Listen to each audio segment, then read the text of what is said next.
Hello and welcome to the Collapse Experiment. Leave men alone. So what do I mean by that? It's become very obvious to me over the years that men, especially men that are able to motivate themselves, do best when other people, quite frankly, just leave them alone. Whether it's the girlfriend, the wife, sometimes even their own friends. There are guys out there who will prosper when they're on their own. And there's a mistake that is made in life when things are going well for a guy. He's building up some type of career, he's making really good money, and then somebody comes into his life and all of that starts to decline because the focus, the energy is no longer on those accomplishments.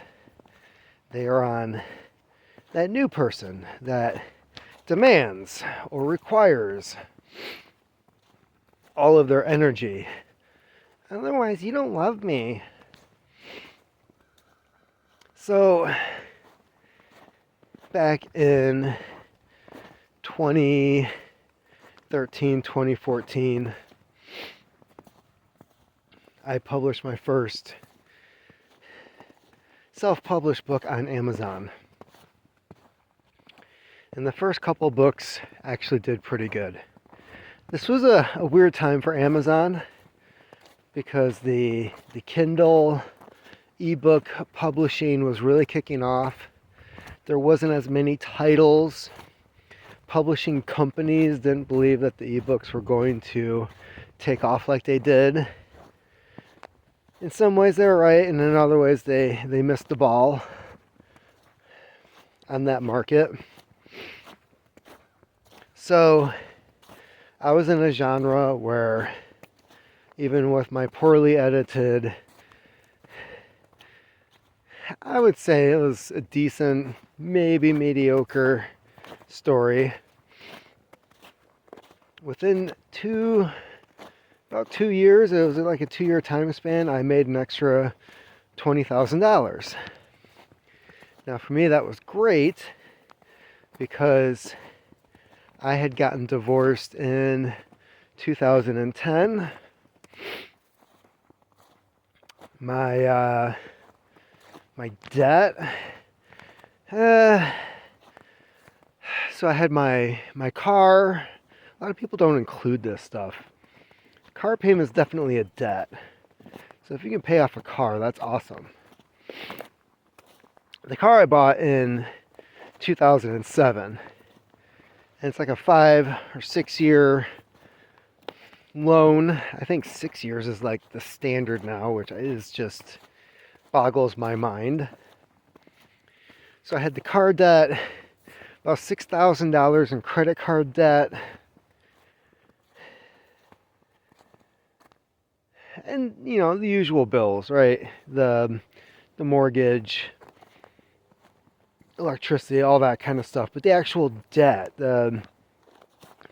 not the monthly utilities, but the money that was already spent, things have been bought, and now you got to pay the money back. We're track there. Wasn't sure, but it was a deer track.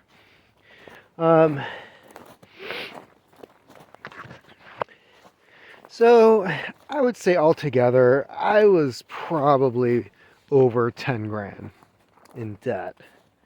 And there was 1 year before I started writing, it might have been 2011, 2012, where I picked up any and all overtime that was available. Sometimes working 60-hour weeks at the hospital just for the sake of trying to pay off this debt. Now my my actual income was under $12 an hour. I topped out at 12 at the hospital, and I hadn't topped out yet. At 14 years, I finally topped out, and that was in 2015, because 4 out of 9 years, I didn't get a raise, and it wasn't for like annual evaluation or anything like that. It was fiscally, the hospital's not doing well. Oh, 2008. Oh, we had something happen with this. So it wasn't even just me. It was like hospital-wide, except for management. Nobody got a raise. And that happened several years in a row. Oh, we're in a recession. So, at what I was making, I calculated, and this was not take-home pay. This was like what I had like total on my checks for the hours worked and everything. If I only worked full-time, it was about $19,000 a year, which isn't shit. But the hospital is like, you should be grateful for the jobs that you have. This is a great place to work. And then when I worked that year of overtime, the entire year, all I did was overtime. Like, there were several weeks where it was 7 days a week I was working, because I pick up a shift on my day off, or working a double, or, you know, can you work an extra 4 hours? This person's going to come in early. So then you got your 12-hour shift. And still, even with all the overtime, my annual, at the end of the year, what I made total was $29,000. I couldn't even make $30,000 a year doing overtime at this fucking place. So after that, and you don't see it in your check either. What you see, what you bring home when you work overtime, is primarily what your check would be if the shit wasn't taken out. They take so many taxes out when you work overtime, you might as well just forget about it. So I start writing.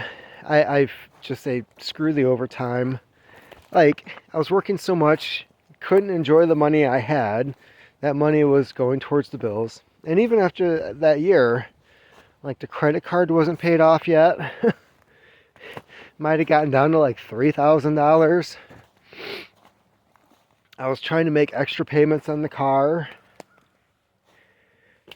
Nothing was paid off. I worked my ass off for a year. Wasn't going out to eat. Wasn't going to the like. There was nothing. It was work and sleep. And I had some food at home, so I wasn't even buying groceries for a while. I was just opening the cupboards. I'm like, that can of beans needs to be eaten. So then I start writing. Things turned around. I get this money coming in. And I pay off. First I pay off the credit card.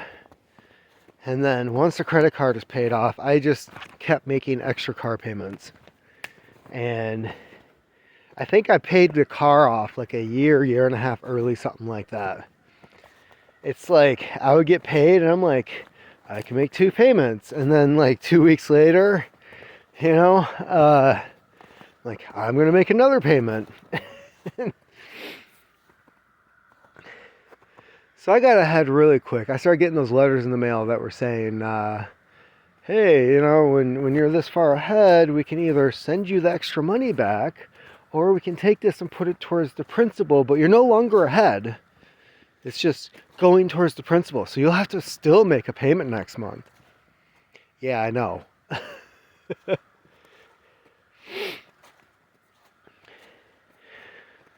So during this time, I was single. I would go to work and just basically I would come home and I would start writing. I would just start writing on my next book. Get that book done. Put it online. Start writing on the next one. I didn't even have internet. I was writing on the laptop, doing all the formatting and everything, making the covers on the laptop.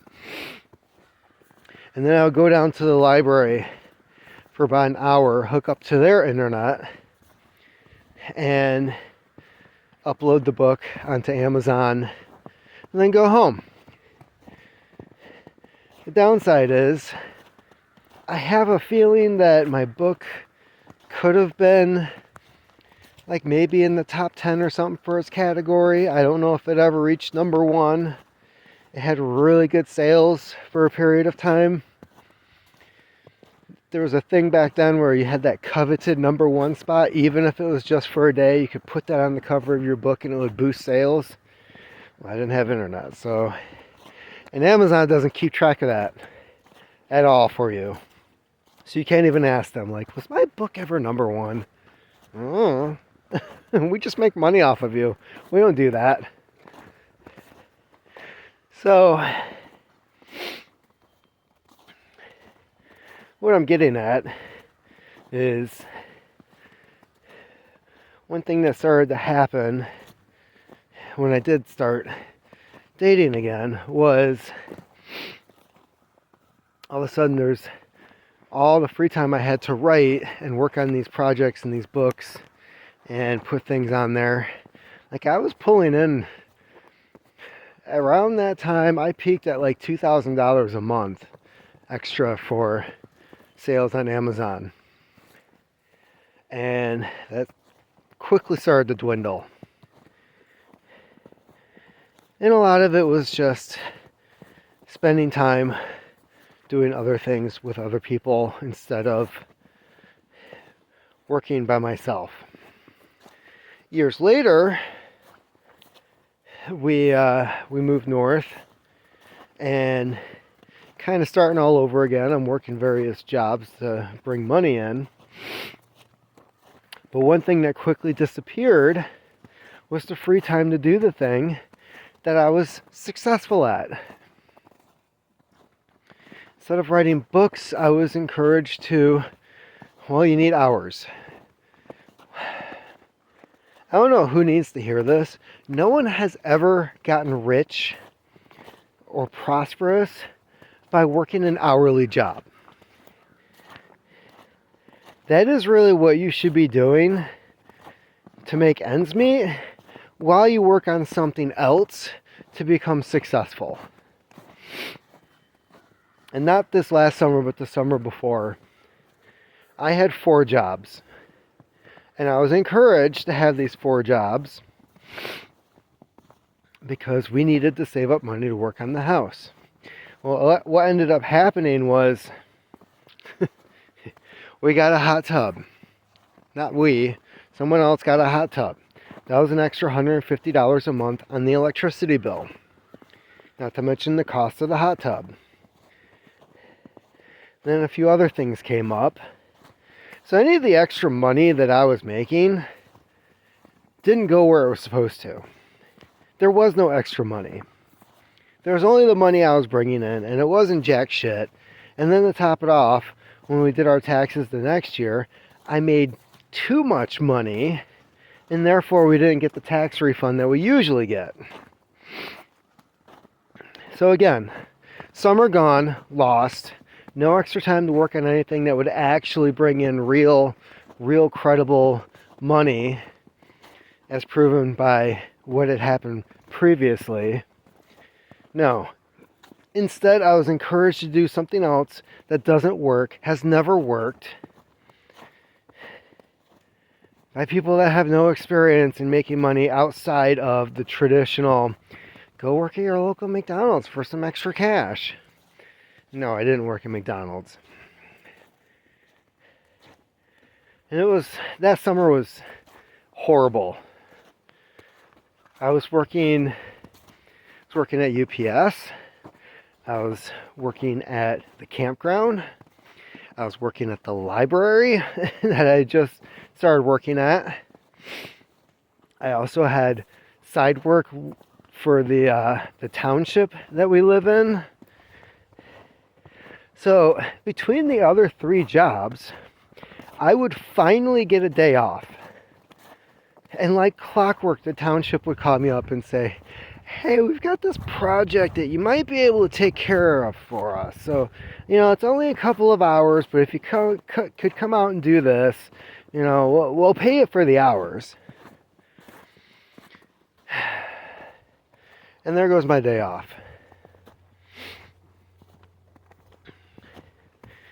So, one of the other things about leaving men alone is a guy is not going to be motivated to do much of anything if somebody else who clearly is not putting in the effort to do it themselves comes to them nagging about things they want to have done. The other thing that is tiring and annoying is when somebody is not willing to take the 5 to 10 seconds to do something, but instead will take 30 seconds to say, hey, could you do this for me? Meanwhile, it's like, I'm on the other side of the room. It's right there. Yeah, but could you just help me out?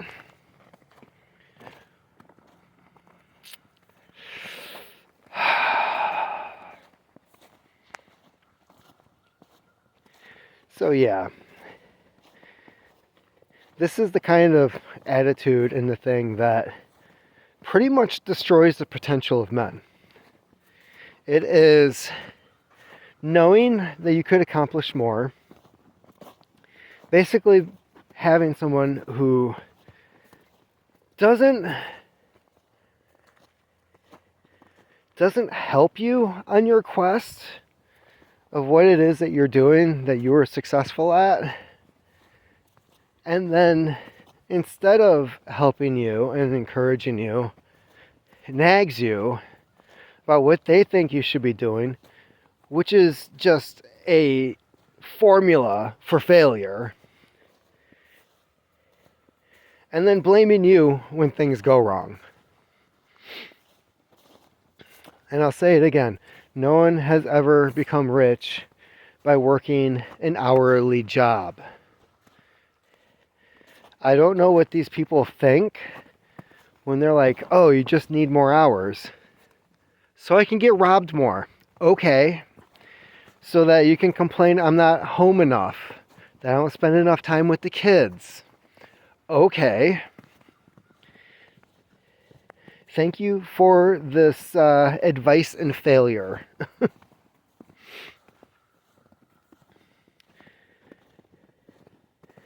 It's something that doesn't make any sense. And then when you're actually working on something, you come up with a project, you think you might have something worthwhile.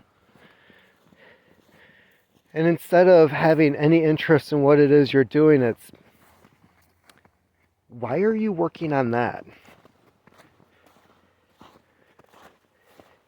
And you can't remind them of who you were when you first met, the person that they were attracted to.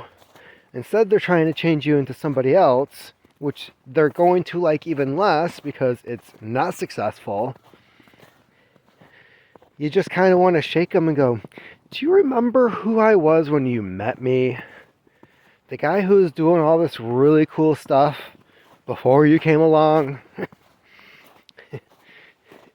No encouragement to go back to that at all. Instead, you'd rather just complain that I'm not getting enough hours, but I'm never home.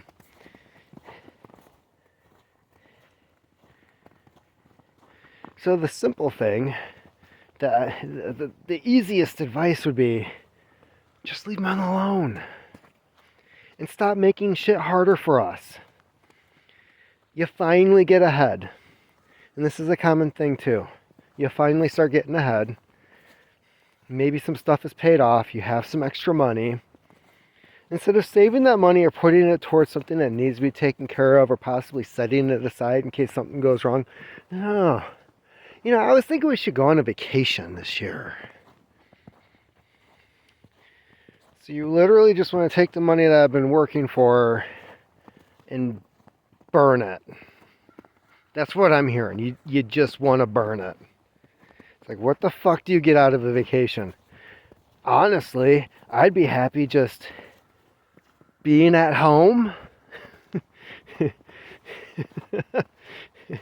I'm awake 16 hours a day. 8 of them are at other places I don't like being.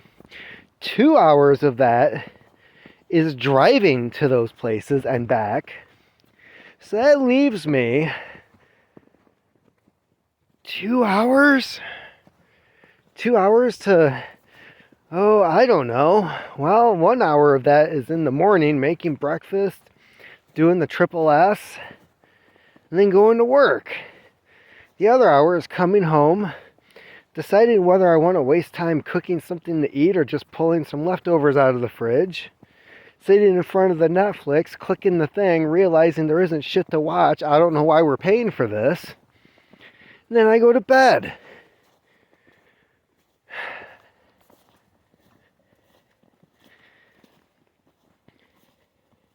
So yeah, go ahead. Tell me to work some more hours. See where that's going to get any of us.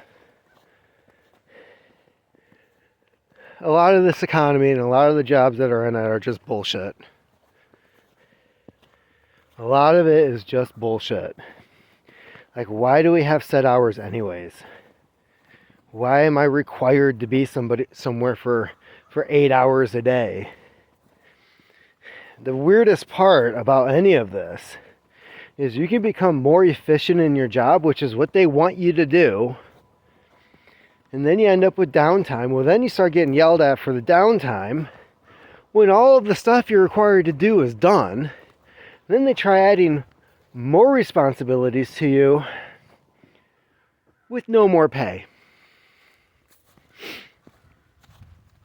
And this is why, especially men in particular, are getting discouraged. Because the extra work that we're getting is by people who are just refusing to do the things that they're paid the same amount, if not more sometimes, to do. And we get no compensation for it. Recently, one of my jobs, they decided they're going to make some cutbacks. So they eliminated the job of one guy I worked with. And then a few weeks later, they tried to inform me that, oh yeah, all the things that he was doing, we're going to train you on that. And that's going to be added onto your job. I just started shaking my head going, no. And then I replied, how much more am I getting? And they're like, the response, are you getting paid now? Yeah, I'm sorry, but you're adding more responsibility to me on something I'm pretty sure is not in my job description. Keep in mind, this is a union job, by the way. I said, I'd really like to see what the union contract says as for what my job description is. Because I'm pretty sure I am not supposed to be doing that. Sure shit, I was right. They even had a meeting where I went into the office and the same guy, the one who's in charge of the building, but I've only seen a total of like 4 times in the last 2 years. He's on a computer screen because, it's so important, couldn't be in the room. He's like, I need you. And I was just like, no. I would rather go back to loading the trailer and having a nice, cushy 3-hour shift where I get to work out than do any of the stuff that you're asking me to do. Because there's no reward with more responsibility. There's no more pay. And all they're going to do is nitpick and bitch at you every time they find that you did something wrong, and absolutely no congratulations when you go above and beyond what it is you're supposed to be doing. There is no reward to helping a corporation do anything extra for less pay.